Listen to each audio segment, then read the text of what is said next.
Dieu va vous montrer des choses qui sont des potentialités pour vous, mais quand vous lisez la parole, vous devez la prendre pour vous, pas juste pour ce groupe spécial de personnes vraiment spéciales, mais chaque promesse dans la parole de Dieu est pour vous. Elles sont toutes pour vous. Dieu veut vous bénir. Dieu veut vous promouvoir. Dieu veut vous élever. Dieu veut vous utiliser.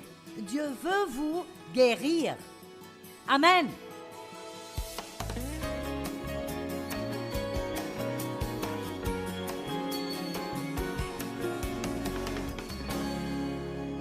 Deutéronome chapitre 1 verset 20. Je vous ai dit, vous voici arrivés près de la région montagneuse des Amorites que notre Dieu nous donne. C'est Moïse qui dit cela. Vois, le Seigneur ton Dieu t'a remis le pays. Monte, prends-en possession, comme le Seigneur, le Dieu de tes pères, te l'a promis. Ne crains pas, ne te laisse pas abattre. Alors vous êtes tous venus à moi et vous m'avez dit, envoyons donc des hommes devant nous. Ils feront pour nous une reconnaissance du pays ainsi qu'un rapport sur le chemin où nous devrons monter et sur les villes où nous arriverons. Cela m'a paru bon et j'ai pris parmi vous 12 hommes et je les ai envoyés. Ce sont les 12 espions qui sont entrés faire une reconnaissance dans la terre promise. Et effectivement, le verset 25 dit, ils y ont cueilli des fruits du pays et nous les ont rapportés. Ils nous ont déclaré, le pays que le Seigneur notre Dieu va nous donner est un bon pays. Regardez le verset 26. Pourtant, vous vous êtes révoltés contre les commandements de votre Dieu en refusant d'y aller. Je n'ai pas le temps de tout lire, mais plus loin. Ils ont décidé, bien maintenant, nous y irons. Et Dieu a dit, n'essayez pas d'entrer maintenant, parce que je ne suis pas avec vous.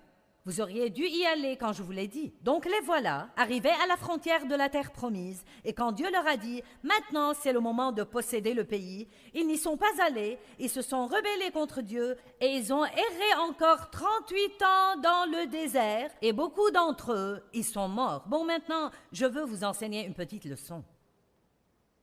Quand Dieu dit, il est temps de vous occuper de quelque chose,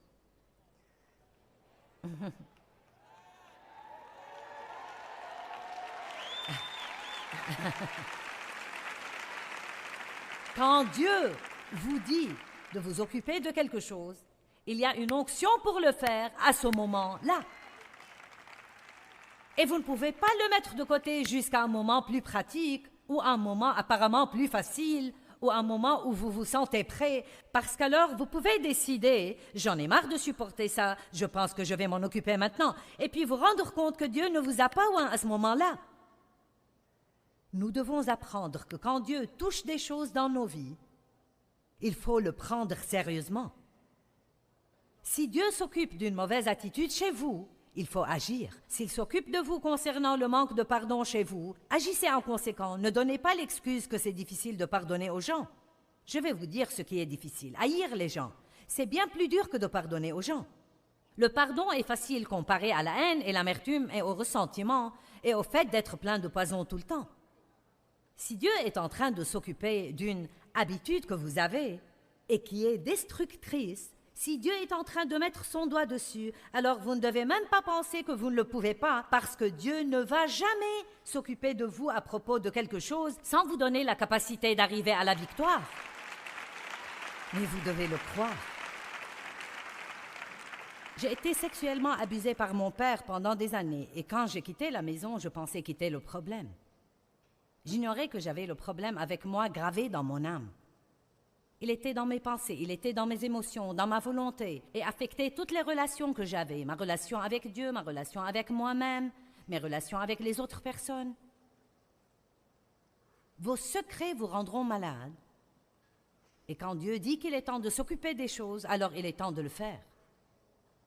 Mon premier mariage était un cauchemar. J'ai épousé un homme qui avait beaucoup de problèmes comme moi, sinon plus, et il courait les autres femmes et était un petit voleur et un escroc.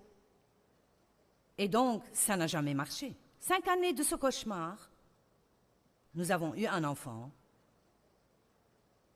Et finalement, avons divorcé. Il est allé en prison.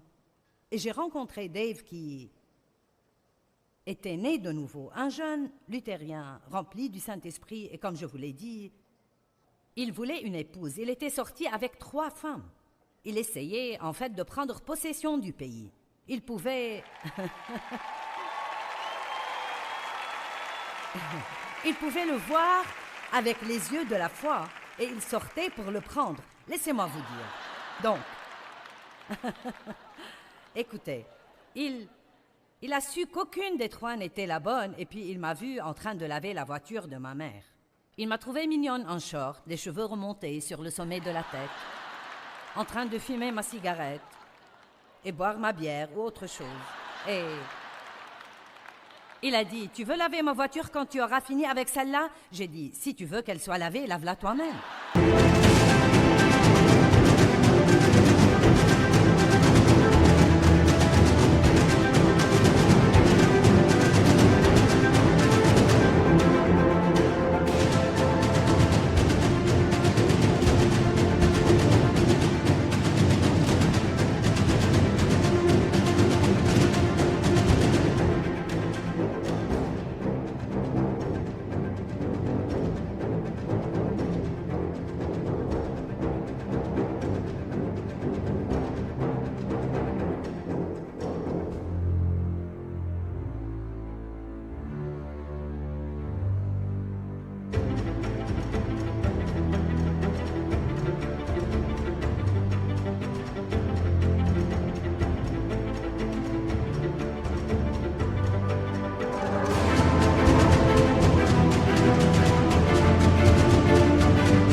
Et il m'a raconté ce qui lui était venu à l'esprit. Cette fille est pour moi.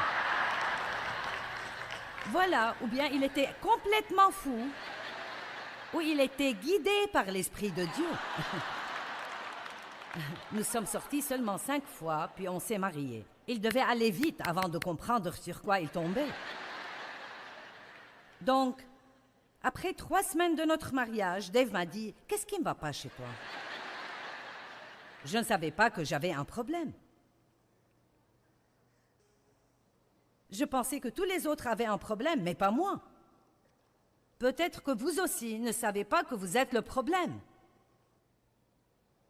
Vous me regardez sur l'écran de télé. J'ai dit, peut-être que votre problème, c'est de ne pas savoir que vous êtes le problème. Vous pensez que je parle aux personnes ici dans cette salle, mais non, je vous parle à vous. C'est un fait, je fais tout ça principalement pour vous. Attrapez! Ne vous allongez pas dans votre lit avec la télécommande dans la main et ne changez pas de chaîne car je serai aussi sur l'autre chaîne.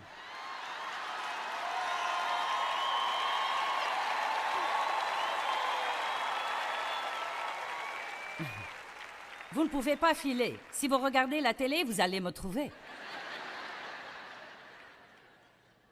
Et donc, je ne savais pas que j'avais tous ces problèmes. Dave et moi allions à l'église, vous savez. Il aimait Dieu, j'aimais Dieu. Je croyais en Jésus, j'étais née de nouveau, mais je ne m'occupais pas de mes problèmes. Donc un soir, Dave et moi sommes allés à un service de l'église et il y avait une femme qui témoignait qu'elle avait été abusée par son père. Son histoire était au fait si semblable à la mienne qu'il s'en était vraiment effrayant. Elle avait géré son problème différemment de moi. Elle était devenue une prostituée et avait eu plein de problèmes. Et puis, elle avait rencontré un homme de Dieu et raconté comment Dieu avait fait avec elle et l'avait guérie. Elle avait écrit un livre. Et Dave m'a acheté le livre car il avait su que j'avais été abusée. Je lui ai partagé ce qui m'était arrivé. Et il me l'a donné. Et le matin suivant, j'ai ouvert le livre et j'ai commencé à lire son histoire. Et quand elle expliquait les choses que son père lui avait faites, elle correspondait à ce que mon père m'avait fait, et j'ai senti la douleur venir en rugissant à travers mon âme, parce que j'avais tous ces trucs soigneusement enfermés derrière des portes closes, et je ne m'en occupais pas. Et j'ai jeté le livre à travers la pièce, et j'ai dit, je ne vais pas lire ce livre. Et j'ai entendu le Saint-Esprit dire très délicatement mais fortement, c'est le moment. C'est le moment. Et peut-être que Dieu pourrait vous parler ce soir et il parle à certains qui regardent la télé ou qui écouteront le CD plus tard. C'est le moment. Il est temps d'arrêter de tourner et tourner autour des mêmes montagnes en accusant quelqu'un d'autre pour tous vos problèmes, regardant toujours vers votre passé sans vision positive pour le futur. Laissez-moi vous dire encore une fois que peu importe ce qui vous est arrivé dans votre passé, Peu importe ce qui vous arrive maintenant dans votre vie, ça n'a pas le pouvoir de vous empêcher d'avoir une vie géniale si vous décidez d'une vision positive pour votre futur.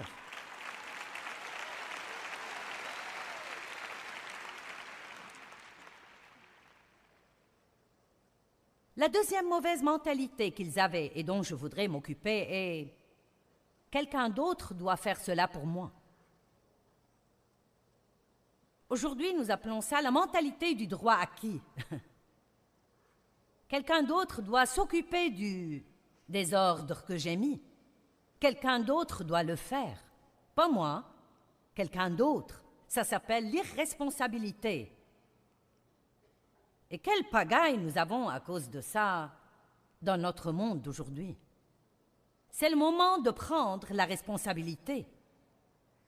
Vous dites, ce qui m'est arrivé n'était pas ma faute. Non, ce ne l'était pas. Ce qui m'est arrivé n'était pas ma faute, mais ce que je fais à ce sujet est ma responsabilité. Et ce que vous faites à ce sujet est votre responsabilité. Allez maintenant. Ce n'était pas ma faute que mon père m'abuse sexuellement. Ce n'était pas ma faute. Ce n'était pas ma responsabilité, mais c'était ma responsabilité de m'emparer de la parole de Dieu que je professais croire et d'arrêter de geindre et de m'apitoyer sur moi-même et de regarder le passé et d'avoir une mauvaise attitude. C'était ma responsabilité. Ce n'était pas quelque chose dont il fallait que je m'attende à ce que quelqu'un vienne faire miraculeusement à ma place. Je devais commencer à obéir à Dieu et faire ce qu'il voulait que je fasse.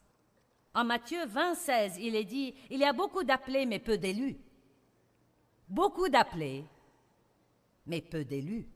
Je crois que beaucoup de gens sont appelés à faire de grandes, étonnantes choses. Je pense vraiment que le monde devrait être époustouflé par les chrétiens. Oui, vraiment. Je pense que nous devrions être les héros du monde. Les gens ont besoin de héros, de gens pour lesquels avoir du respect. Ils ont besoin de gens...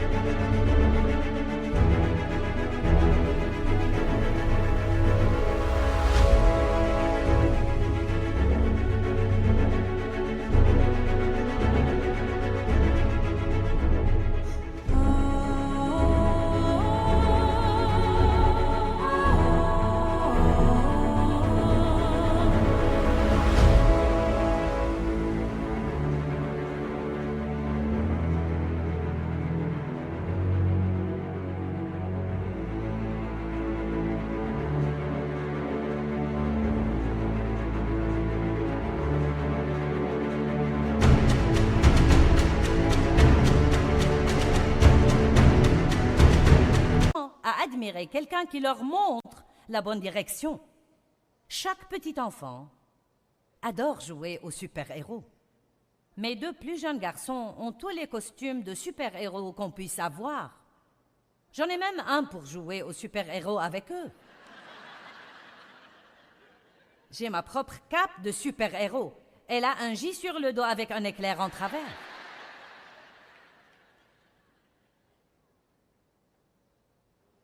Si nous apportions au monde un exemple de Jésus, il serait encouragé et aurait de l'espérance. Il y a beaucoup d'appelés, mais peu d'élus. Beaucoup sont appelés à faire de grandes choses, mais peu font de grandes choses, parce que peu de gens prendront la responsabilité de l'appel. L'appel n'est pas la fin, c'est là que le travail commence. D'abord vient l'appel, ensuite vient le travail, ensuite vient le sacrifice, ensuite vient de ne jamais abandonner, ensuite vient d'aller jusqu'au bout. Beaucoup de gens sont appelés à faire de grandes choses, mais nous avons un mauvais état d'esprit, nous avons une mauvaise mentalité concernant ce que Dieu nous demande de faire. Tout le monde a les mêmes opportunités. Tout le monde a la totalité de la puissance de Dieu à disposition, mais pas tout le monde n'est désireux de faire sa part. Une des choses que nous ne pouvons pas déléguer, et je délègue beaucoup, mais vous ne pouvez pas déléguer la responsabilité personnelle. Amen. Maintenant, en Josué chapitre 1, versets 1 à 3. Et vous trouverez beaucoup de choses semblables. La plupart de ces choses dont je parle, vous les trouverez dans ce livre. C'est le chapitre 17, Mentalité du désert, numéro 2. Quelqu'un le fera à ma place, je ne prends pas la responsabilité. Et Josué 1 à 3, nous voyons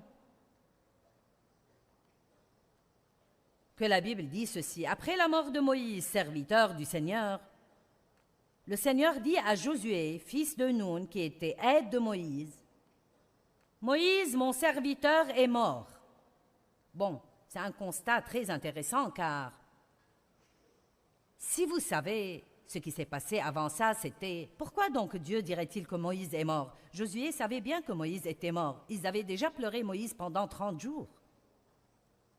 Donc, pourquoi dire que Moïse est mort? Parce que ça implique en fait quelque chose de très important et qui n'est pas explicite dans le texte. Et ce qui est impliqué, c'est « Il est maintenant temps pour toi de prendre de nouvelles responsabilités. » Parce que, voyez-vous, Moïse faisait tout pour les Israélites. Il faisait même leur repentance. Ils ne se repentaient pas pour leurs péchés. Quand ils agissaient stupidement et péchaient, Moïse allait supplier Dieu de ne pas les tuer. Et je pense que nous devons réaliser ce soir que peut-être certaines de nos anciennes façons de faire les choses sont mortes et c'est un nouveau jour. Et Dieu dit, il est temps de s'occuper des trucs.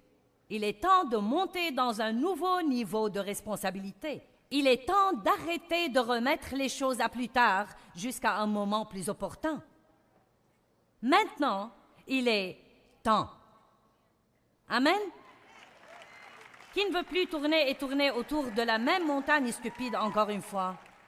Très bien. Bon, si vous ne voulez pas tourner autour, il reste seulement une chose et c'est passer à travers. La seule sortie, c'est à travers. Vous m'entendez? La seule sortie, c'est à travers. Moïse est mort, donc maintenant lève-toi. Ça veut dire lève-toi et avance. Donc maintenant lève-toi, prends sa place, passe le Jourdain que voici, toi et tout ce peuple, vers le pays que je leur donne aux fils d'Israël. Et j'aime ceci. Et tout lieu que foulera la plante de vos pieds, ce lieu même, je vous l'ai déjà donné. Wow! Est-ce que quelqu'un voit ce qui est dit? Il y a tant encore que je vois avec les yeux de la foi devant moi, je le vois pour ma vie, mais je ne peux pas le posséder en restant juste à la frontière de la terre promise, à pleurnicher et me lamenter sur combien c'est difficile. Dieu a déjà payé pour ça avec le sang de son Fils. C'est déjà acheté et payé. Voici, il a dit, lève-toi, prends sa place, passe le Jourdain que voici, toi et tout ce peuple, vers le pays que je leur donne, aux fils d'Israël, et tout lieu que foulera la plante de vos pieds, je vous l'ai déjà donné. Amen. Je ne peux pas juste me tenir ici et dire, bien, quelqu'un d'autre le fera à ma place. Ne puis-je pas juste prier pour cela? Oh là là, nous devons prier. Mais souvent, quand vous priez, Dieu vient et vous montre quelque chose à faire. Oh oh. Je vais répéter.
parfois, quand vous priez, Dieu vient et vous montre quelque chose à faire.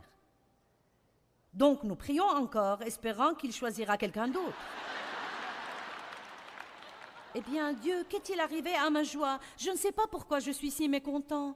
Et puis, tout d'un coup, vous vous souvenez que vous avez traité quelqu'un vraiment mal. Et Dieu dit, tu dois t'excuser, tu dois aller t'humilier et lui dire que tu avais tort et corriger cela. Je ne peux pas lui dire que j'avais tort, je ne peux pas m'excuser. Quand vous priez, Dieu vous montre des choses. La Bible dit, regarde la fourmi.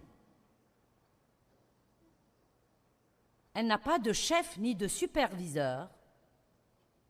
Pourtant, elle travaille dur et fait ce qui est juste. J'aime les gens qui font ce qui est juste sans que personne ne leur fasse faire ce qui est juste. Pouvez-vous vous diriger? Est-ce que vous démarrez seul?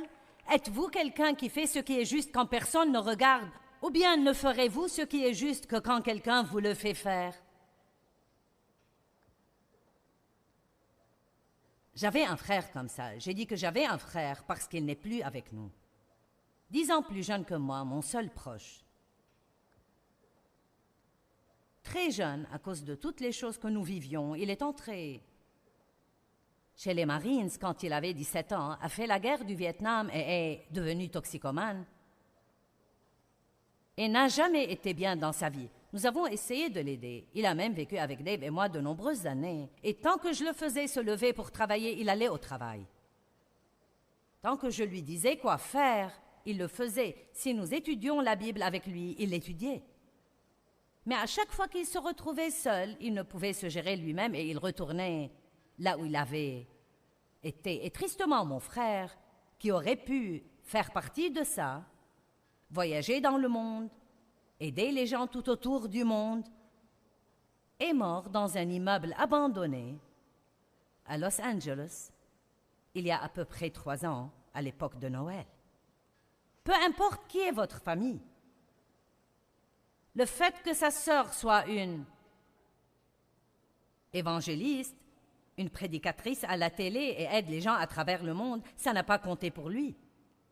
Il devait prendre ses responsabilités. Vous ne pouvez pas vous en sortir avec une foi de seconde main. Découvrez ce à quoi vous croyez. Amen.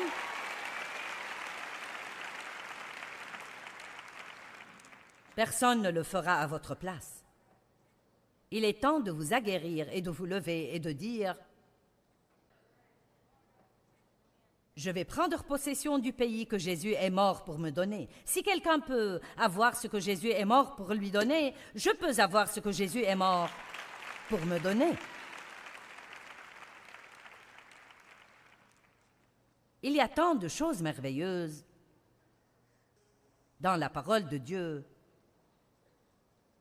qui nous enseigne ce que Dieu veut que nous ayons, et vous ne pouvez agir comme si quelqu'un d'autre devait tout faire pour vous. Les gens les plus heureux du monde sont les gens les plus actifs dans le monde. Franchement et sincèrement, je ne sais pas quels sont mes problèmes, je n'ai pas le temps d'y penser.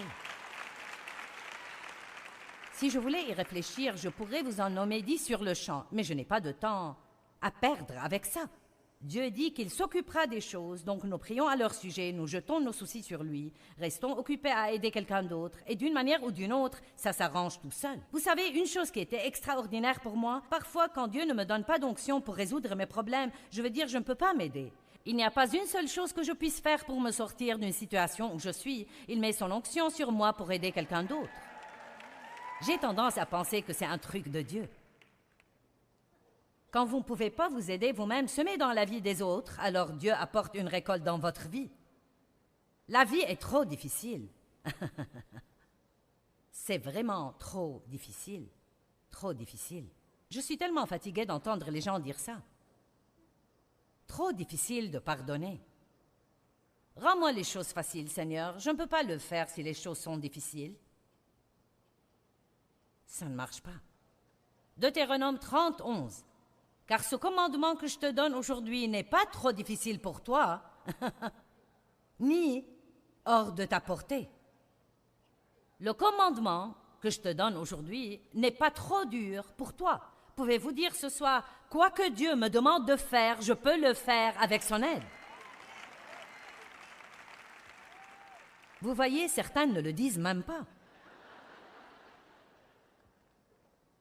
Dites tous, quoi que Dieu me demande de faire, je peux le faire. Rien n'est trop dur avec Dieu. Toutes choses sont possibles avec Dieu. Mais le diable chuchote à votre oreille et essaye de mettre une pensée.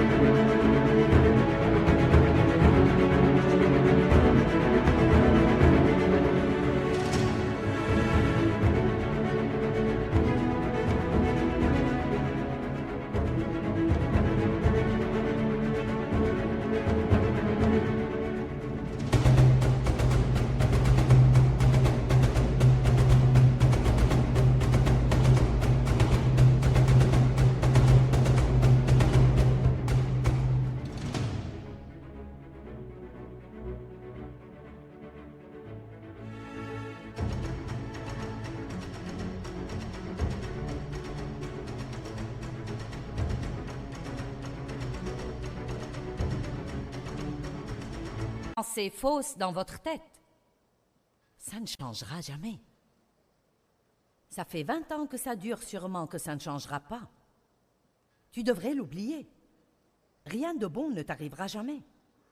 Et ça, juste quand vous voulez dire « je ne vais pas abandonner ». Apprenez comment dire « je ne vais pas abandonner ». Vous n'avez vraiment rien d'autre à faire que persévérer. Qu'allez-vous faire d'autre? John Wesley, le merveilleux, formidable John Wesley, dont nous entendons parler et admirons, voici un véritable extrait de son journal intime. Dimanche 5 mai le matin, et prêché à Sainte-Anne et on m'a demandé de ne plus revenir. Dimanche 5 mai, après-midi, et prêché à Saint-Jean et le diacre a dit « Va dehors et reste-y ». Dimanche 12 mai, le matin, et prêché à Saint-Jude, ne peut pas retourner là-bas non plus. Dimanche 19 mai, le matin, et prêché dans une autre église. Les diacres se sont réunis et ont dit que je ne pouvais pas revenir. Dimanche 19 mai, après-midi, et prêché dans la rue et été chassé à coups de pied. Dimanche 26 mai, l'après-midi, et prêché dans un pré, et été chassé du pré par un taureau qui avait été lâché pendant le service. Même un taureau était après lui. Dimanche 2 juin le matin, et prêché en extérieur à la limite de la ville, et été chassé de la route. Même jour, dimanche 2 juin, dans l'après-midi, et prêché dans un grand pâturage. 10 000 personnes sont venues m'écouter. Oui! Pourquoi? Parce qu'il a dit, je vais juste continuer à prêcher. Vous n'allez pas me faire taire. Vous n'allez pas me faire abandonner. Je vous dis, endurez, et la Bible parle beaucoup d'endurance, je crois que ça veut dire survivre au diable. J'aimerais vous partager quelque chose qui est arrivé par courrier. Quelqu'un a écrit du Wisconsin et a dit « À l'époque où j'étais en classe de 3e, j'essayais d'échapper aux difficultés de la vie. Les enfants se moquaient de moi parce que j'étais petit. Ma grand-mère m'avait donné ma première boisson alcoolisée à 9 ans et donc je suis devenue alcoolique et ai fini en prison pour 7 mois. Des années plus tard, j'ai entendu Joyce prêcher et j'ai depuis écouté son programme. J'ai appris combien la vie chrétienne est extraordinaire quand vous vivez dans les fruits de l'esprit et étudiez la parole de Dieu comme une manière de vivre. Et je souligne cela. Étudiez la parole de Dieu comme une manière de vivre. Vous savez, renouveler votre intelligence, c'est oublier votre passé et utiliser vos yeux spirituels et commencer à marcher dans la parole de Dieu.